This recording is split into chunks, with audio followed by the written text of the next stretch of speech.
Assalamualaikum warahmatullahi wabarakatuh. Sebelumnya perkenalkan, di sini kami dari kelompok 1 yang bernama kelompok Corong. Di sini kami izin untuk mempresentasikan proyek Tech Lab kami untuk desain lab ideal, yaitu desain lab 2D dan desain lab 3D. Sebelumnya perkenalkan, di sini anggota kelompok kami yang pertama Meisi, silakan. Saya Maisi Widasuti dengan di belakang 067. Saya Faisal Nur Faiz dengan yang belakang 073.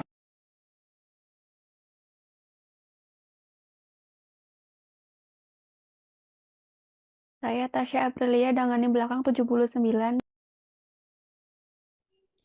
Saya Lala Nur Aziza dengan yang belakang 080. Saya Khotfatun Najah dengan di belakang 081. Saya Safa Aulia dengan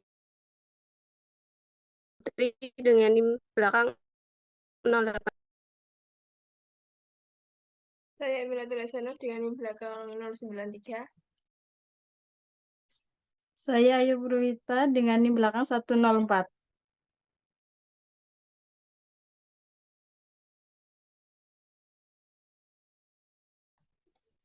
Baik, untuk yang pertama ini merupakan desain before dan after dari 2D. Untuk yang pertama yaitu akan dijelaskan mengenai desain before lab-nya. Oke, baik. Berikut merupakan desain laboratorium 2D before yang ada di SMP 14 Al-Azhar. Nah, dari tata letaknya sendiri, namanya juga before kan, yaitu sesuai keterangan yang telah kita dapatkan dari SMP Al-Azhar 14. Di depan itu terdapat papan tulis yang dimana terdapat papan tulis, kemudian di depan papan tulis tersebut terdapat meja guru atau meja demonstran. Kemudian di sebelah kanan meja guru terdapat lemari penyimpanan alat. Dan sebelah kiri juga terdapat lemari penyimpanan alat, yaitu alat laboratorium, baik mata pelajaran kimia, yaitu IPA yang meliputi kimia, biologi maupun fisika. Kemudian terdapat meja praktikum sebanyak 8 meja. Kemudian terdapat di sisi kanan kiri meja praktikum terdapat wastafel serta meja keramik, atau di bawahnya meja keramik tersebut itu terdapat tempat penyimpanan bahan. Nah, kemudian di belakang sendiri terdapat rak jas laboratorium, dan sebelah rak jas laboratorium terdapat lemari arsip. Nah, pada dinding-dinding sendiri sebenarnya di laboratorium SMP Al-Azhar 14 itu terdapat gambar mengenai terkait tata tertib, kemudian mata pelajaran baik kimia, fisika maupun biologi. Nah, kemudian akan dijelaskan oleh rekan saya, yaitu Maisi. Silakan Maisi.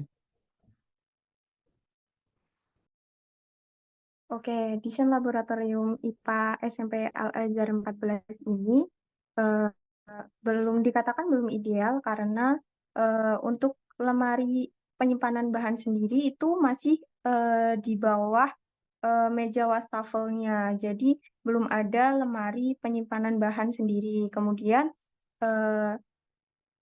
desain laboratorium di SMP Al-Azhar 14 ini dikatakan belum ideal karena untuk lemari penyimpanan bahan sendiri belum menggunakan lemari sendiri, jadi masih di bawah meja wastafel untuk penyimpanan bahannya sendiri. Kemudian di laboratorium SMP Al-Azhar ini tempat pembuangan limbahnya itu belum ada tempat pembuangan limbahnya. Jadi limbahnya itu masih ditampung di dalam kayak sebuah ember.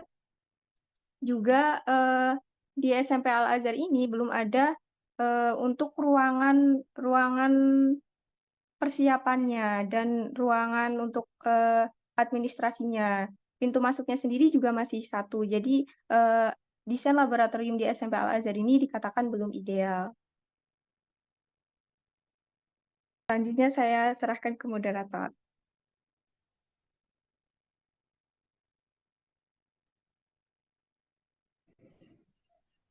Baik, terima kasih pada Messi dan juga Faisal atas pemaparannya. Untuk selanjutnya yaitu merupakan akan dijelaskan mengenai desain ideal lab yang berbentuk 2D. Nah, baik, jadi di sini terdapat desain ideal lab laboratorium IPA SMP 2D after. Jadi untuk panjang lab ini sendiri dapat dilihat pada gambar, yaitu memiliki panjang 8 meter dan juga lebar 15 meter, yang berarti memiliki luas 120 meter persegi.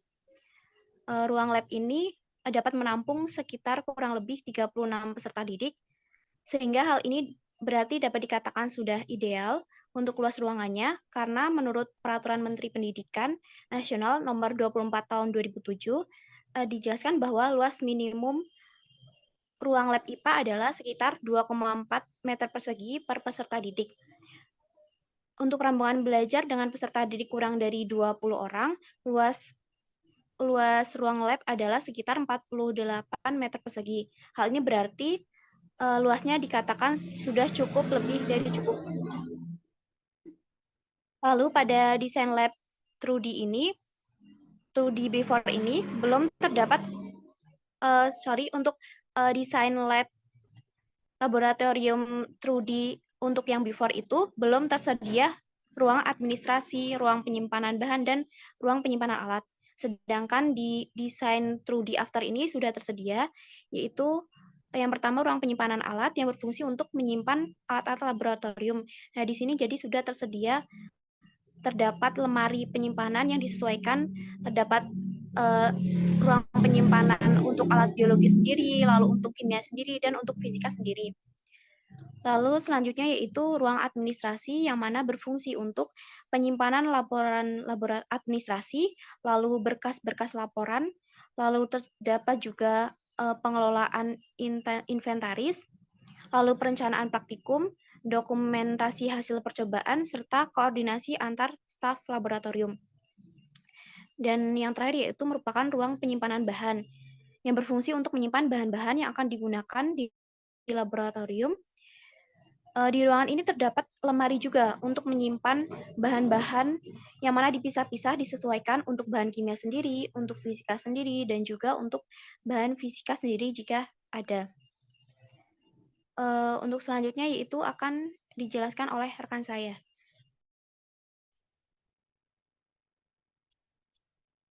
Baik, kemudian untuk di ruang sebelahnya itu ada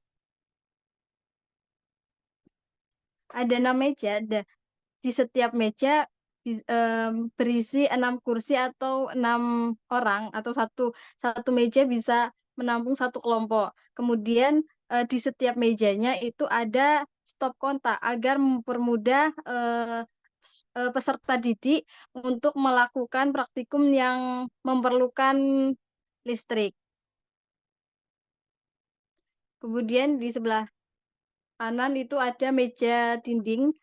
Di meja dinding itu ada 2 wastafel, kemudian ada alat P3K, dan di pojok itu ada rak jas lab untuk menaruh jas lab peserta didik. Kemudian di dekat pintu masuk itu ada APAR, alat pemadam kebakaran. Kemudian di sampingnya itu ada ada torso atau kerangka tubuh. Kemudian APAR itu ada 2, ada di pintu depan dan ada di pintu keluar. Kemudian di sebelahnya lagi itu ada tempat untuk herbarium, kemudian dan untuk awetan basahan.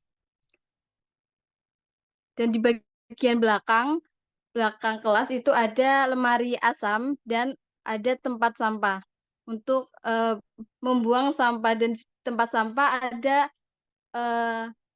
sendiri-sendiri untuk sampah yang berbahaya, untuk sampah plastik, kemudian dan untuk sampah kertas dan semacamnya. Kemudian saya serahkan ke moderator. Baik, terima kasih. Seperti yang sudah dipaparkan tadi, berarti sudah jelas dijelaskan bahwa desain laboratorium Trudy yang outer ini sudah dapat dikatakan ideal dilihat dari segi kelengkapan bahannya, lalu juga terdapat kelengkapan ruang-ruangannya. Baik, untuk selanjutnya itu akan dijelaskan mengenai desain 3D dari laboratorium IPA yang akan dijelaskan oleh rekan saya. Silakan. Baik, yang selanjutnya ada desain 3 dimensi dari laboratorium IPA yang sudah ideal. Yang pertama itu ada pintu masuk dan pintu keluar. Selanjutnya, di samping pintu masuk dan pintu keluar itu ada APAR atau alat pemadam kebakaran ringan yang dapat digunakan perseorangan untuk memadamkan api. APAR ini merupakan salah satu alat perlindungan diri ketika terjadi kebakaran agar tidak merambat ke tempat lain. Lalu di sebelahnya itu, di sebelah APAR ada lemari herbarium dan juga lemari awetan basah. Lemari herbarium ini digunakan sebagai tempat menyimpan tumbuhan yang diawetkan yang biasanya ditempel di kertas ataupun di karton. Nah, herbarium ini biasanya dirancang dengan suhu dan kelembapan yang terkendali untuk menjaga kualitas dan integritas dari awettan tumbuhan tersebut. Lalu untuk yang dengan menggunakan cairan seperti formalin, biasanya untuk mengawetkan hewan-hewan. Biasanya dalam bentuk wadah botol-botol kecil ataupun yang besar. Lemari awetan basah ini penting dalam penelitian biologi, anatomi, dan patologi yang memungkinkan penyimpanannya itu aman dan pemeliharaannya itu higienis. Lalu di bawah APAR tersebut ada kerangka manusia. Kerangka ini dapat digunakan siswa untuk mempelajari mengenai nama-nama tulang yang menopang tiap bagian tubuh, lalu fungsi-fungsi tulang tersebut. Serta model kerangka ini umumnya atau biasanya itu berukuran 1500 mm. Selanjutnya akan dijelaskan oleh rekan saya. Selanjutnya yaitu ada meja dan kursi dalam laboratorium. Nah, meja ini digunakan untuk menyediakan ruang yang lebih luas untuk melakukan kegiatan praktikum. Sedangkan kursi digunakan untuk memberikan dukungan yang baik untuk punggung dan tubuh, mengurangi kelelahan saat bekerja dalam waktu yang lama. Sehingga secara keseluruhan kegunaan dari meja dan kursi dalam laboratorium yaitu yang pertama untuk meningkatkan produktivitas. Dengan dan eksperimen dapat dilakukan lebih efisien dan nyaman. Yang kedua, dapat mengurangi resiko kecelakaan. Nah, desain yang mempertimbangkan aspek keamanan untuk mengurangi resiko kecelakaan dan cedera di laboratorium. Yang ketiga, yaitu terkait kenyamanan pengguna. Meningkatkan kenyamanan pengguna, baik peserta didik maupun peneliti yang harus bekerja dalam waktu yang lama. Selanjutnya akan dijelaskan oleh rekan saya. Baik, yang selanjutnya ada di bagian belakang laboratorium.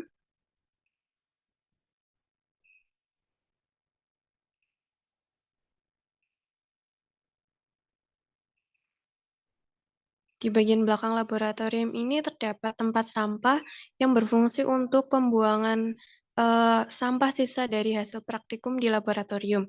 Kemudian ada lemari asam yang merupakan tempat penyimpanan bahan yang bersifat asam atau toksik di laboratorium dengan titik didih kurang dari 120 derajat Celcius.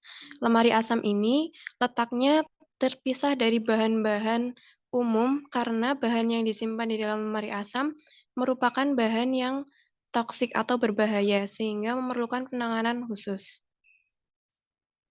Selanjutnya ada rak penyimpanan jas laboratorium yang digunakan untuk menyimpan jas laboratorium bagi peserta didik yang akan melakukan praktikum. Selanjutnya akan dijelaskan oleh rekan saya.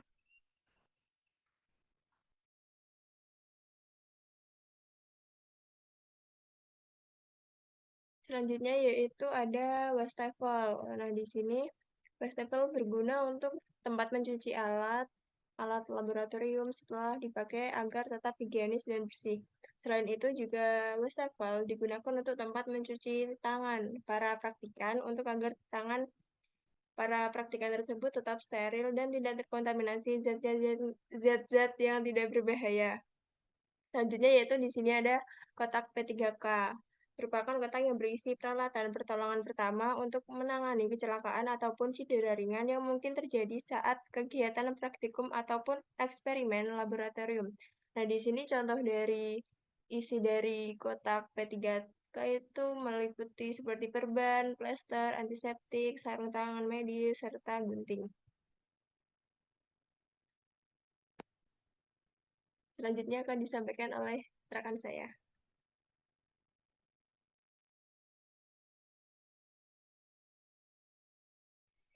Baik, yang selanjutnya yaitu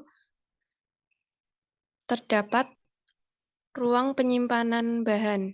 Di dalam ruang penyimpanan bahan terdapat lemari yang berfungsi untuk menyimpan bahan-bahan yang akan digunakan untuk praktikum. Bahan-bahan ini sudah dipisahkan berdasarkan materinya, yaitu untuk fisika, kimia, maupun biologi. Kemudian, di sebelahnya terdapat ruang administrasi yang berfungsi untuk menyimpan berkas-berkas administrasi terkait laboratorium. Kemudian di sebelahnya lagi terdapat ruang penyimpanan alat. Di ruang penyimpanan alat ini terdapat lemari-lemari yang berfungsi untuk menyimpan alat-alat laboratorium agar tetap terjaga dan tidak mudah rusak. Penyimpanannya juga dikategorikan berdasarkan materinya, misalnya alat untuk fisika, alat untuk biologi, dan alat untuk kimia.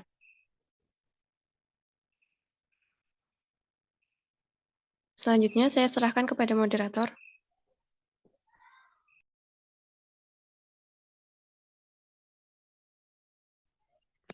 Baik, sekian untuk penyampaian desain lab ideal dari kelompok kami, kelompok corong.